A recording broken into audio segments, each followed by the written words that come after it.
F1 Manager 2022 is finally coming out of its shell with some awesome and cool announcements. And I think we could be looking at one of the most realistic manager games yet. That is why today we want to bring you 5 reasons why we are excited for F1 Manager 2022.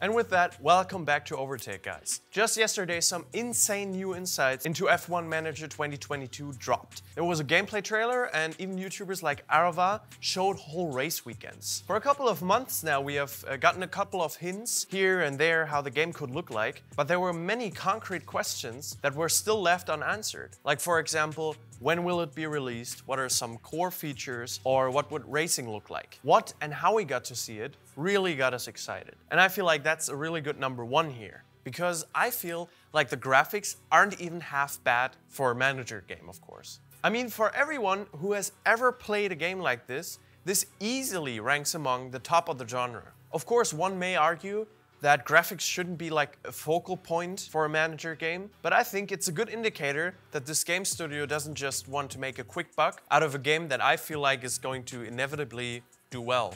If you stick around to give us a thumbs up, hit the bell and subscribe, we will inevitably do well. And you will see more of this dashing face in front of the camera, of course. But back to F1 Manager.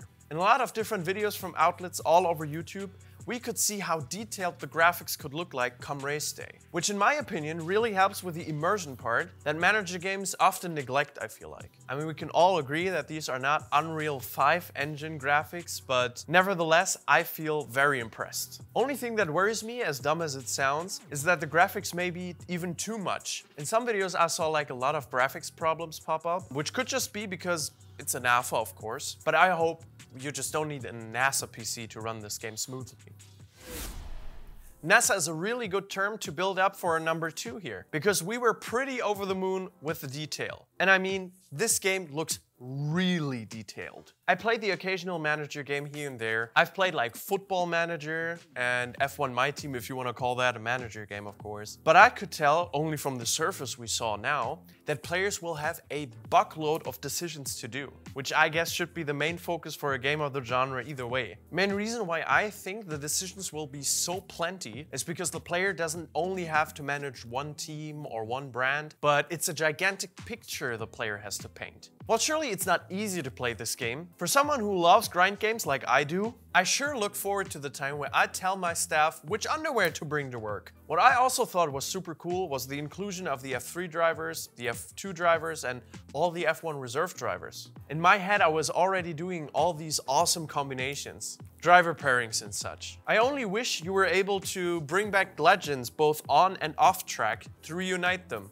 Bringing Fernando Alonso and Flavio Briatore back together, that would be a dream of mine. Not only that, but what really does it for me is the in-depth breakdown of the teams, for example. With even the names of some lower positions, it feels like someone really took the time to put some love into the small things. If all these trailers only scratch the surface, I feel like we could be looking at something big in terms of game size, of course. That makes me excited. I don't know about you. For our number 3, I thought we would take the glimpses of interactivity we saw in the gameplay trailers. One thing I really want in video games in the future is immersion. At least to the point where I feel like I'm not getting slapped in the face, hello, you're playing a video game, all the time. Like everyone knows these NPC dialogue style videos where you get completely nonsensical answers. In my perfect world, all these things are just gone. I would like to appreciate what artificial intelligence brings to us, which admittedly is often more artificial than intelligent. But from what I saw, the interactions between the pit wall and the drivers seem very well done in F1 Manager 2022. Only the thought of it is already pretty cool. They went and got real audio from F1 and put that into the game. And I'm not talking about like all the car sounds and stuff, but they got real like team radio audio. So you hopefully get the feeling that whatever you interact with or whoever you interact with is somewhat alive. Admittedly, we don't know if these exchanges get old very fast. So for example, if you're managing Ferrari and Charles Leclerc says, "I'm stupid," every time he does a mistake, That would get old pretty fast, I feel like. But if the game manages to keep these small interactions fresh, that is pure sugar for me. What I'm really interested in also is how all the chaos that race day brings interacts with these small radio messages. Like, will they change in tone? Will they be more harsh, for example, from the driver or the pit wall? If that is the case, I'll be very much looking forward to hearing my driver drop the F-bomb more than once when I mess up a pit stop.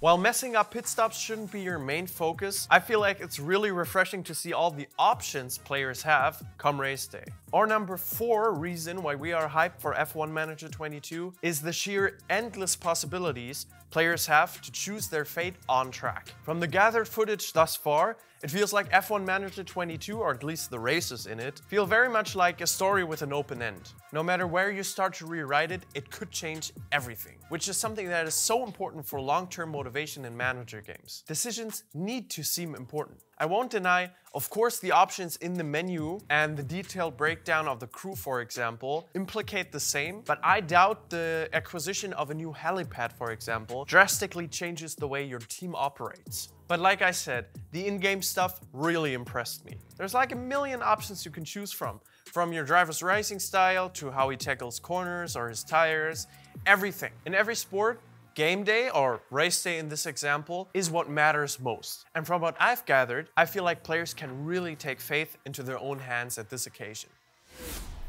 I feel like a good number 5, and the last reason we are excited, is that this game touches new ground. A good thing is that we are slowly expanding our horizon on what racing games like F1 could look like and what is possible in the realm of it. Even though it's not sim racing in the literal sense, I feel like it's very important for this industry to find new and innovative paths. We have just recently talked about gamification in sim racing in one of our Nitro Nights, and in my opinion, F1 Manager 2022 really belongs in this category as well. It keeps people engaged with the topic of racing in more than one way, which is amazing. Additionally, this game seems to be made by a crew of committed and capable people. And looking at their Twitter timeline, it looks like they know every F1 meme from the past decade, which is calming. Also, developer Frontier Games has a history of manager games. So I just love that they gave a team like this the officially licensed F1 manager. Seems like a no-brainer, but I'd rather have experienced devs in this department working on it than some AAA studio who's just trying themselves out. Now, I know there are still uncertainties, and I'm not claiming that F1 Manager 2022 is going to revolutionize the way we see Formula games, but one thing is for sure. If Frontier Games is able to deliver a quality product, we are just ready to eat that up. It looks super addictive, and I feel like the scene has been longing for something like this. What we also got to hear yesterday was finally we got a release date. So it's gonna be August 30th on all consoles and PC for $59.99. No matter what, we're going to keep our finger on the pulse of F1 Manager 2022 to see where it goes. And you should hit the sub button to stay well informed on the matter as well. But that's it from my side. Thank you very much for watching. I hope you enjoyed it. And until next time, cheerio.